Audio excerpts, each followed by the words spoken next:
Orang mengatakan bahwa Ahmad Khatib menentang Minangkabau.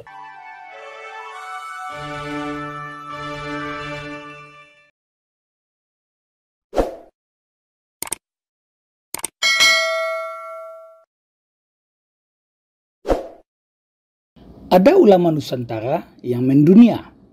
Beliau bernama Syekh Ahmad Khatib Al-Minangkabawi.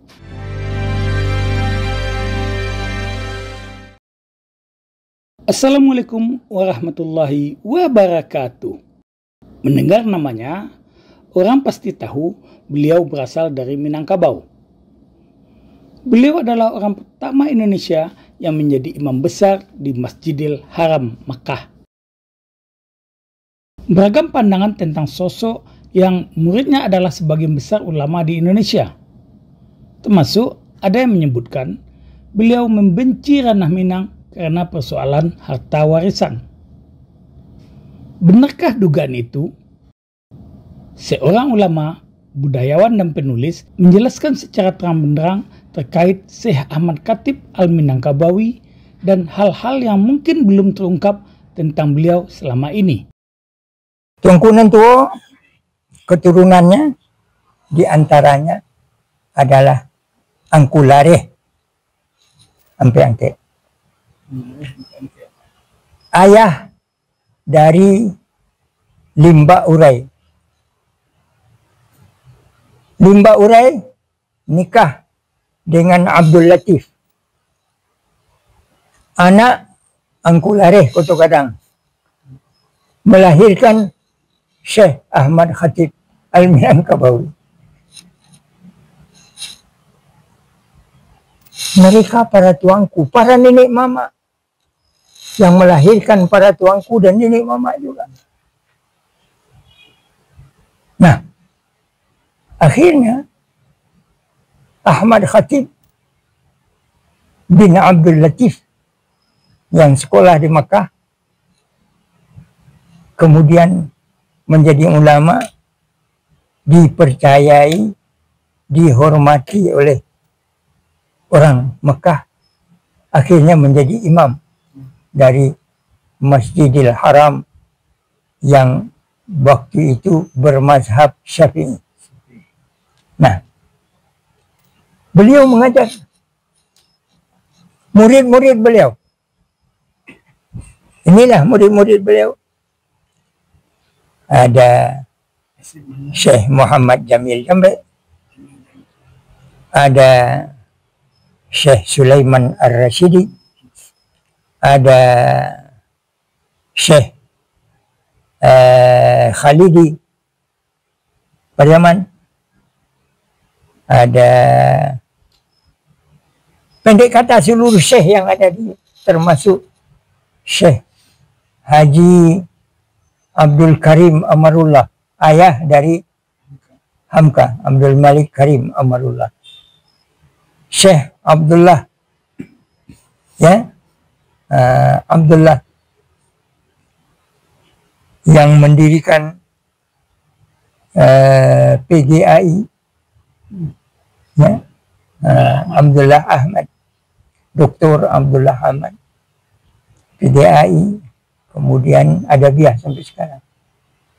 Gurunya Syekh Ahmad Khatib Al-Minangkabawi. Sistem yang dipakai oleh Ahmad Khatib Al-Minangkabawi mengajar di Masjidil Haram tetap halakah. Yang dibawanya dari negerinya. Syekh Ahmad Khatib sangat cinta ke Minangkabau. Salah orang mengatakan bahwa Ahmad Khatib menentang Minangkabau. Salah. Contohnya, sampai mati namanya masih tetap Minangkabawi. Akhirnya ada ulama awak nama memakai nama Minangkabawi. Ada nenda mu bertukarkan namanya jo oo. Ndak mau makan nama Minang, dah malu dan kan. Itu persoalan watak, persoalan sikap, persoalan mengambil pendirian. Ya, nah, karena pelajaran pertanyaan yang diajukan kepada Buya ini menggali sedalam-dalamnya, ya, ada saja yang tidak setuju pasti. Bagi Buya tidak masalah itu, tidak, ya, nah. Tetapi tujuannya kalau tidak setuju, dalami, cari kebenarannya,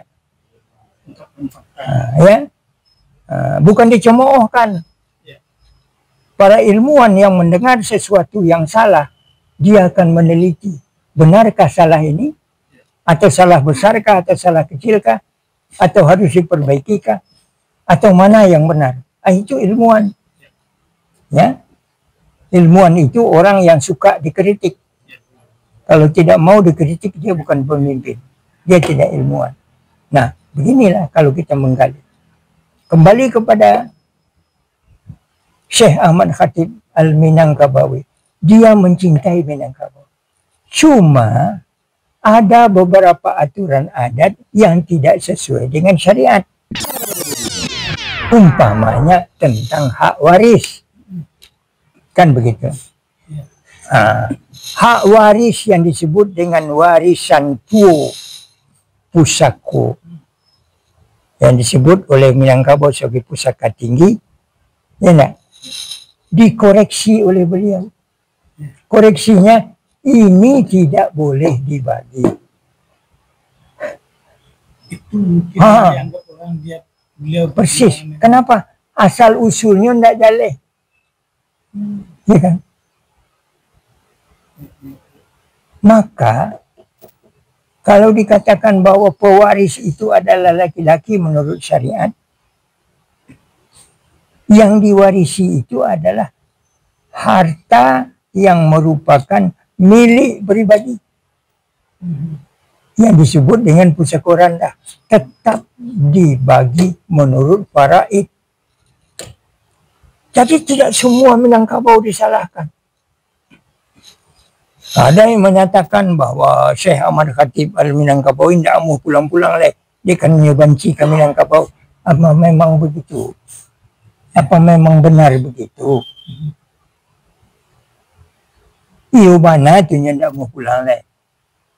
Dia kan olah bangi ke Minangkabau ko tidak sesuai dengan syariat. Belum tentu begitu.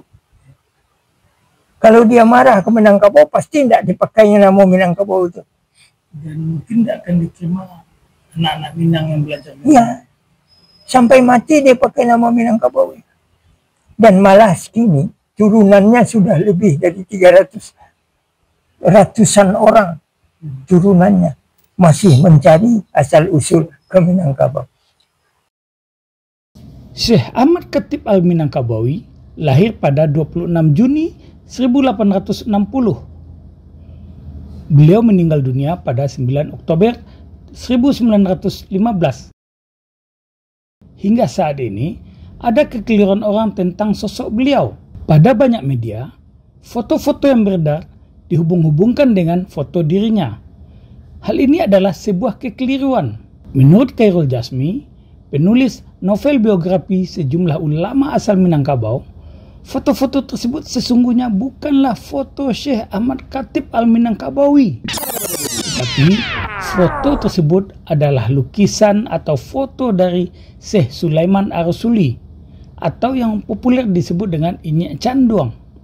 Penjelasan Khairul Jasmi tersebut dilandasi dari keterangan cucu Syekh Ahmad Khatib Al-Minangkabawi. Foto dan lukisan yang beredar di berbagai media tersebut bukanlah foto atau lukisan kakeknya.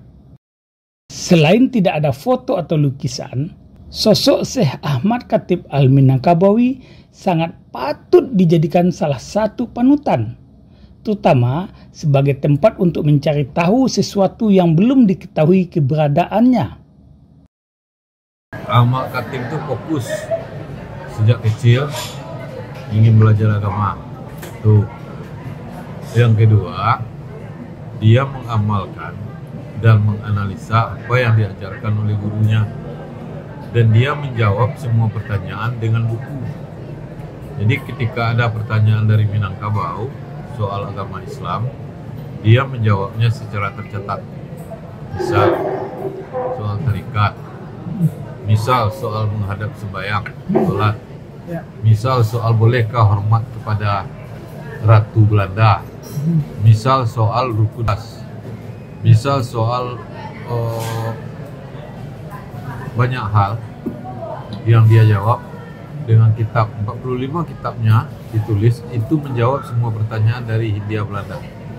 Itu. Ya, dan tanah Melayu. Kemudian ada yang spesifik juga Pak Pres. Kan banyak muridnya yang berasal dari Indonesia. Kemudian ternyata muridnya itu juga membangun semacam komunitas atau ormas Islam yang justru satu sama lain mungkin agak berbeda. Banyak pemahaman. Di muridnya pertama Kiai Ahmad Dahlan membuat Muhammadiyah, Hasyim Asy'ari mendirikan Nahdlatul Ulama, dan Syekh Sulaiman Ar-Rasuli mendirikan Tarbiyah Islamiyah. Pesannya ketika murid-muridnya pulang, sampai di kampung kalian harus menjaga, mendirikan sekolah atau membuat organisasi menjaga apa yang diajarkan. Jadi dia diberi ijazah, kemudian diperintahkan untuk membuat sekolah. Dan kalau membuat organisasi itu biasa, Ahmad Khatib menyokong Syarikat Islam yang semula ditolak oleh Hasyim Asy'ari, tapi setelah disokong oleh Ahmad Khatib, Hasyim Asy'ari mematuhi guru. Begitu. Itu kalau soal ormas Islam. Kan antara umat Islam NU dengan Muhammadiyah itu kan berbeda. Ilmu agamanya gimana tuh? Itu kan dasarnya adalah pemahaman sebelum mereka belajar ke Mekah, ke Ahmad Khatib. Jadi Ahmad Khatib tidak menyentuh kenapa kalian berbeda. Tidak ada. Nama Syekh Ahmad Khatib Al-Minangkabawi diabadikan menjadi nama Masjid Raya Sumatera Barat. Jika sebelumnya masjid tersebut bernama Masjid Raya Sumatera Barat, terhitung sejak Juli 2024, nama masjid tersebut menjadi Masjid Raya Syekh Ahmad Khatib Al-Minangkabawi. Karena itu tepat sekali kalau kita memakaikan Masjid Raya Sumatera Barat menjadi masjid besar Syekh Ahmad Khatib Al-Minangkabawi. Boleh, bagus. Bukan hanya sebuah penamaan, akan tetapi diharapkan menjadi ilmu pengetahuan untuk generasi hari ini dan masa depan. Sampai jumpa.